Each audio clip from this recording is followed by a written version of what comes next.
Olá, doutores, tudo bem, meus queridos amigos? Mais uma vez, professor Arley, dia 27 de janeiro de 2023, continuando aqui com vocês o nosso projeto de aprendizado do novo Código de Processo Civil, voltado para concursos públicos, né?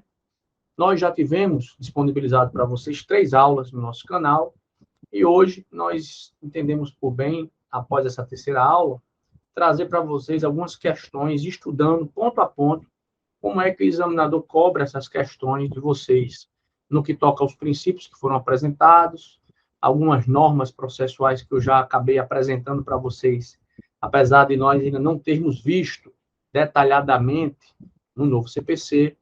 Então, é importante que vocês vão se familiarizando com as questões e com as nomenclaturas, com os termos técnicos que eu trago nas aulas, para quando vocês estiverem de frente para a sua prova, né, meus futuros colegas, vocês reconhecerem a linguagem do examinador e, com isso, escolherem a alternativa correta, marque lá o xizinho, a bolinha no seu gabarito e acerte a sua questão. Esse é o nosso foco, essa é a nossa prioridade aqui para ajudar vocês a alcançarem êxito no concurso que vocês concorrerão. Então, hoje eu resolvi fazer uma breve aula com algumas questões que já abordam alguns dos temas que eu tratei.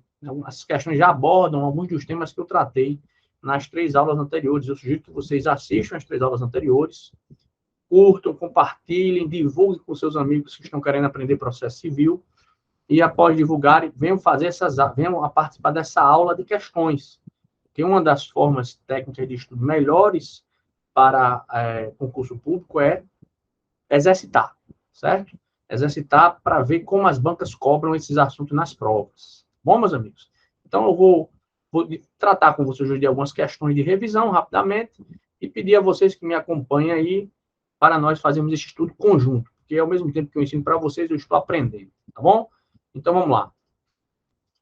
Vou compartilhar com vocês aqui as questões de concursos, que eu já fiz uma pequena seleção, certo? E vamos ver se a gente consegue abordar e explicar para vocês esses temas que são apresentados nessas questões, alguns ainda não vistos detalhadamente nas nossas aulas teóricas, mas que eu já vou introduzindo para vocês na resolução de questões, para que vocês vão se ambientando e vão se, diríamos assim, familiarizando com a linguagem do concurso público naquilo que diz respeito à matéria, à disciplina de processo civil. Tranquilo? Então, vamos lá. Temos uma questão aqui de técnico judiciário, área judiciária, do Tribunal de Justiça do Ceará, certo? Diz a questão o seguinte: no que se refere à citação, é correto afirmar que... Doutores, eu vou aqui, antes de fazer a questão, evidentemente, eu vou sempre trazer uma explicação teórica rápida sobre o assunto tratado pela questão, certo? A gente percebe que o examinador quer saber de você questões sobre citação. E o que é citação, professor? Não sei nem o que é citação, você ainda não deu isso na aula teórica, né? Como é que você vai trazer uma questão que você nem deu ainda? Porque eu já vou apresentar para vocês alguns assuntos que eu ainda vou ver detalhadamente em aulas teóricas, mas que vocês já vão se familiarizando, né, com a linguagem jurídica, certo? Nós não vamos esperar ver toda a teoria para só depois ver questões. A gente já vai vendo teoria e questões e tentando unificar esses dois entendimentos, até porque vocês não têm tanto tempo para aprender essa matéria, já que as provas aí logo, logo estarão sendo realizadas. Então, vamos usar essa técnica de ensinar a teoria, fazer questões, agrupando as 2 lições. E sempre estimulando vocês a refazer essas questões para fixar essas questões. Porque, por incrível que pareça, meus amigos, questões de concurso se repetem em concursos. Às vezes não ipsis-literis, mas os assuntos se repetem. Então, vamos lá. Beleza. Então, no que se refere à citação, professor, o que é a citação? A citação é o ato do processo que chama o réu, dando a ele ciência de que há contra ele um processo instaurado, um processo autuado, uma lide iniciada pela outra parte, que se chama autor no processo civil. Então, quando a gente cita alguém, a gente está chamando ele, informando que foi aberto no Poder Judiciário um processo em que ele está sendo demandado, certo? Citação, portanto, é o ato de chamar o réu ao processo, para que ele, primeiro, tome conhecimento desse processo, segundo, apresente a sua contestação, a sua defesa, certo? A sua contestação. É isso que significa citar o réu. É o primeiro chamamento do réu ao processo. É o primeiro chamamento da pessoa que está sendo processada ao processo. É o primeiro. Depois que ele é chamado e ele apresenta a sua contestação, né? Aí, os outros atos do processo em que se precisa notificar o réu de alguma coisa ou intimar o réu, normalmente esses atos são chamados de intimação, ou seja, a gente só pode fazer intimação de um réu se ele já tiver sido citado, porque a citação é o primeiro chamamento do indivíduo que está sendo processado para que tenha conhecimento do processo e possa exercer aqueles princípios que eu falei nas aulas iniciais do contraditório e da ampla defesa, sendo a primeira peça de contraditório uma peça tecnicamente chamada de contestação. Certo? Beleza, beleza. Apresentado esse conceito teórico geral, vamos tentar aí abordar as questões e os erros das alternativas dadas pelo examinador. Tá bom? Vamos lá. A letra A fala assim, ó, a citação é o ato pelo qual o réu e o executado são convocados para que ofereçam contestação. Essa alternativa tem um pequeno erro ao colocar o executado aqui. Ó. O executado. O executado, professor, quem é o executado? Eu não sei nem quem é o executado. Veja, a fase de execução do processo, meus amigos, é a fase que acontece, que se inicia, via de regra, após ter havido uma decisão de mérito no processo, dizendo de quem é o direito. Certo? Então, o processo inicia, primeiro, para se decidir com quem está o direito. Depois que o juiz decide com quem está o direito, aí quem ganhou o direito vai executar esse direito. Essa é a regra no processo civil. Professor, mas alguns vão dizer assim, professor, mas é possível a execução já direto, né? Porque existem os títulos executivos judiciais, títulos executivos extrajudiciais. Eu não estou querendo entrar nesse detalhamento agora. Mas, normalmente, nos processos que não autorizam a execução direta, que a gente vai ver isso depois, no primeiro processo, na primeira fase do processo, nós temos o que nós chamamos de fase cognitiva do direito, fase cognitiva do processo, em que o juiz vai receber o processo, ver quem tem direito e dizer no final o direito. Vai ter a jurisdição, vai dizer o direito. Quem tem o direito é o autor. Pronto. Aí o autor, tendo o direito, vai passar a fase de cumprimento de sentença, ou a fase de execução, certo? Que antigamente era um processo autônomo, mas agora é uma mera fase do processo civil. E o executado, portanto, ele não vai mais ser convocado para apresentar contestação, porque o indivíduo só pode ser executado depois de já existir em desfavor dele uma decisão judicial que reconheceu o direito do outro, ou, nos casos de execução direta, a existência de títulos executivos extrajudiciais ou judiciais. Certo? Desse modo, o executado ele não é convocado ou chamado ao processo pela primeira vez para apresentar contestação, porque o executado, em regra, já teve conhecimento da sua condenação em algum momento. Ele agora está sendo intimado, né, chamado para pagar o débito, para cumprir a obrigação que foi determinada a ele pelo juízo após a fase de conhecimento do processo. Então, essa partezinha aqui deixou a questão errada, certo? Se a questão fosse, é o ato pelo qual o réu é chamado pela primeira vez para oferecer contestação, é chamado para ter conhecimento do processo em desfavor de si mesmo, aí a questão estava certa. No caso do executado, o executado, quando ele é citado não é mais para apresentar contestação, ele é citado para embargar o processo executório ou para pagar.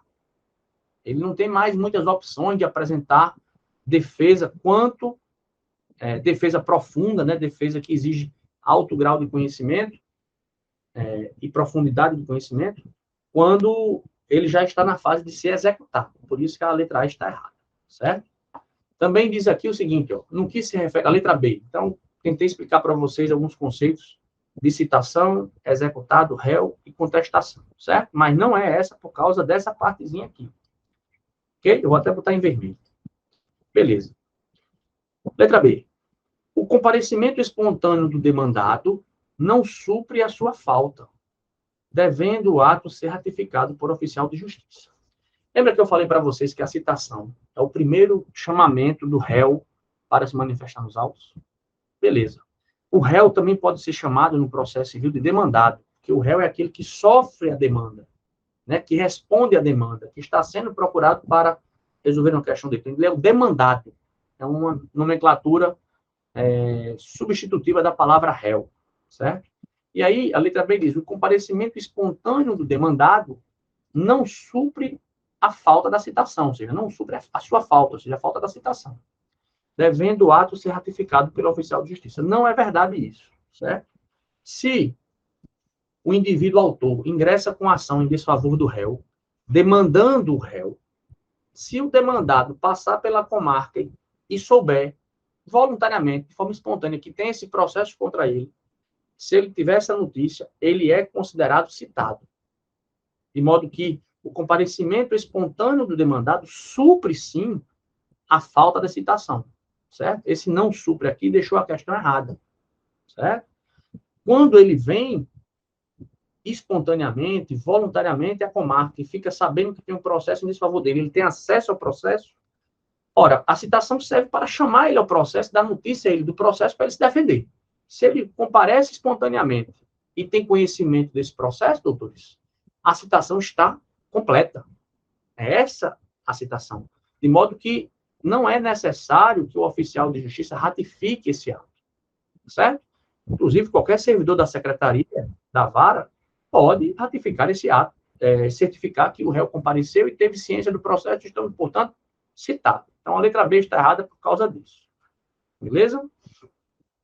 Percebam, meus amigos, que eu estou querendo, nessa aula de exercício, já apresentar conceitos que eu ainda vou tratar em aulas futuras, de forma detalhada, lendo o CPC. Porque, olha, é importante que todos vocês estejam lendo o CPC, certo? O CPC é a primeira fonte do direito processual. Primeiro é a Constituição, mas a fonte infralegal primeiro é o CPC. Então, a gente tem que ler a norma e conhecer o texto da norma. Conhecendo o texto da norma, a gente vai compreender o sentido dela através das aulas, tá bom? Mas eu já estou apresentando para vocês esses conceitos iniciais com as questões, tá bom? Então, continuemos nossa exposição aqui, abordando as outras alternativas, né? Diz aqui a letra C. O ato citatório válido só induzirá a litispendência caso seja ordenada por juízo competente. Veja bem, essa alternativa não é correta, certo? E vocês vão me perguntar, professor, eu não sei nem o que é litispendência. Pelo amor de Deus, como é que o senhor faz uma questão dessa? Vejam, meus amigos, meus futuros colegas de serviço público no Poder Judiciário.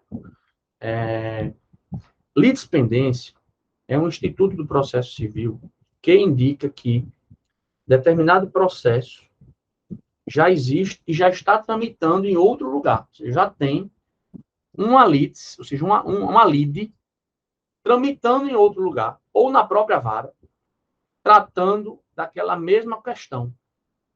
Então, você não pode ter dois processos tramitando sobre o mesmo assunto, envolvendo as mesmas partes. Os processos, não, dois processos envolvendo a mesma causa de pedido, as mesmas partes, os mesmos assuntos processuais, usando uma linguagem mais coloquial. Certo? Então, quando já tem um processo tratando daquele tema, quando já existe um processo com as mesmas partes, tratando do mesmo tema, seja na vara onde você propôs o segundo, seja em outra vara, não se pode propor outro, porque esse outro vai ser dependente desse outro, desse primeiro, certo? Quando acontece isso, o direito chama isso de litispendência. E esse segundo processo, ele vai ser extinto, Porque você não pode ter dois processos judiciais tratando do mesmo tema e envolvendo as mesmas partes. Ok? E aí, a alternativa diz o seguinte: olha, o ato citatório válido só induzirá a litispendência, ou seja, só vai fazer com que se reconheça a existência caso alguém ingresse com outro pedido tratando do mesmo tema, se for ordenado pelo juiz. Não é assim. Não é assim. Depois que o réu é citado, se o autor propor a mesma ação em face daquele réu em outra comarca, já esse segundo processo já é litispendência. Não precisa que o juiz ordene. Certo? Não, porque o réu já vai estar ciente daquele processo. Então, não tem sentido ele ter que responder a dois processos pelos mesmos fatos, pelas mesmas teses, pelas mesmas partes. Então, essa ideia aqui da alternativa que diz só induzirá a litispendência caso o juiz ordene, torna a alternativa errada, certo? E litispendência, eu vou tratar disso com mais detalhes, né, quando formos chegar ao CPC nas normas que tratam disso, mas eu já quero que vocês fiquem com a ideia inicial. Ora, se eu já tenho um processo aqui tramitando, que está em fase em que o réu já foi citado, ou seja, o réu já está naquela fase de poder se defender, aí o autor ingressa com outra ação igualzinha em outro juiz, essa segunda ação já é dependente da primeira, então ela vai ser extinta, certo? Porque a primeira, depois de citado validamente o réu, já induz litispendência nas outras que vierem com aquele mesmo conteúdo, mesmas partes, mesmos fatos a serem discutidos em juízo. Isso, de modo, diríamos assim, numa linguagem mais clara, é o que nós chamamos de litispendência, certo? E a litispendência causa distinção do segundo processo. E também nós vamos ver com mais detalhes, certo? Aí a alternativa D traz o seguinte enunciado, né? No que se refere à citação, é correto afirmar que, transitada em julgado a sentença de improcedência antes da citação do réu, este deverá ser comunicado do seu teor. Doutores, essa daqui é a alternativa correta. Professor, mas não entendi nada, professor. Então, vamos entender agora, doutores. Vamos entender agora, certo? O que é que essa alternativa faz? Fazendo o seguinte, lembra que eu falei em aula passada que, às vezes, o autor entra com ação em desfavor do réu e o juiz, de cara, logo ao ler a petição inicial, vê que aquela pretensão do autor está em desacordo, por exemplo, com normas e teses já fixadas nos tribunais superiores, está em desacordo com normas, com súmulas do Supremo Tribunal Federal, ou então está em desacordo com os entendimentos recorrentes daquela vara em que o juiz atua. E aí o juiz, ou então aquela ação, né, aquela petição inicial, traz questões que já estão prescritas, por exemplo. Eu falei disso em uma aula passada, por isso que eu peço que vocês assistam as aulas de forma sequencial. Nesse caso, o juiz pode sentenciar pela improcedência da ação logo de cara, quando está patente, né, que o direito daquele autor, a tese definida pelo autor daquela ação, não vai prosperar em virtude de entendimentos jurisprudenciais de tribunais superiores, em virtude de entendimentos de sumulares, por exemplo, ou em virtude de situações de direito já patentes, como é o caso da prescrição. E aí o juiz julga improcedente liminarmente o processo e nem sequer cita o réu, certo? E aí ele faz essa sentença e publica. Se houver o trânsito em julgado dessa sentença, sem que o réu sequer saiba, né, antes do réu saber que o juiz deu uma sentença de improcedência, antes do réu ser citado, né, sobre aquele processo, a sentença de improcedência deverá ser notificada ao réu, certo? De todo o seu teor, até para que o réu guarde essa sentença consigo e já a use caso o autor tente de forma repetitiva reiniciar tal processo, né? Reiniciar tal ação contra o réu. Então, o juiz decide pela improcedência antes de citar o réu. E se essa sentença vier a transitar em julgado antes de que o réu depois fique sabendo de que houve esse processo e que o juiz já decidiu pela improcedência, se essa trânsito em julgado ocorrer antes disso, esse réu deve ser comunicado da sentença por inteiro, certo?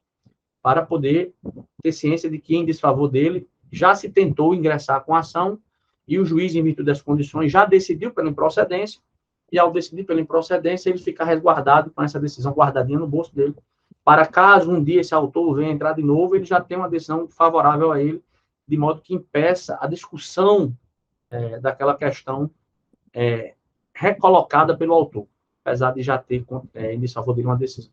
Certo? Então, e a letra E diz o seguinte: o novo Código de Processo aboliu a modalidade de citação por hora certa. Não, isso não é verdade, né? A citação por hora certa é uma das modalidades citatórias, continuam válidas, certo? Podem ser usadas de forma subsidiária. A regra é que se dê as citações hoje em dia através de mandado ou carta com a R, né? Com aviso de recebimento. Mas é possível também a citação por oficial de justiça, citação por hora certa, citação por edital. Quando nós formos estudar a citação de forma detalhada, aí eu vou trazer para os amigos mais esclarecimentos, né, sobre esse procedimento citatório, lendo a norma do CPC, as quais vocês precisam ler, certo? Senão não vão conseguir aprender o processo civil. Tranquilo, doutores? Então, por hoje, eu queria discutir essa pequena questão com vocês aqui. Num segundo momento, eu vou abordar mais algumas questões, mas eu acho que por hoje já é suficiente essa nossa aulazinha de exercícios, tá certo? Em que eu já apresento alguns conceitos para vocês. Eu queria dizer a vocês que aqueles que, porventura, queiram me seguir, ajudar nesse projeto de ensinar o CPC de forma gratuita para aqueles que precisam de uma fonte jurídica de estudo, uma fonte de estudo gratuita, né? Que me sigam no Instagram, se filiem ao meu canal, curtam, comentem as minhas aulas, trazendo feedback positivo ou negativo, porque eu estou sempre querendo melhorar as minhas exposições para vocês, certo? E caso alguém queira realizar alguma contratação para mentorias, eu estou disponível através desse número aqui, certo? E desse e-mail. Entre em contato comigo, que aí a gente fixa as estratégias para eu poder ajudá-los a alcançar o sonho de vocês, que é o sonho de ingressar no serviço público e se tornarem aí meus colegas de carreira no Poder Judiciário como servidor, certo? Mais uma vez eu agradeço a atenção de todos, desejo muito sucesso, muito estudo, foco, certo? Autoconfiança, disciplina, leitura da norma do CPC, texto da lei, tem que ler, e depois de ler, feitura de exercícios, certo? Não entender alguma coisa, eu estou construindo para vocês um material de aulas online, que vocês estão vendo, que vai abordar todo o CPC que poderá cair na sua prova. Tá bom? Agradeço mais uma vez, desejo a todos aí muito sucesso. Bons estudos. Até a próxima.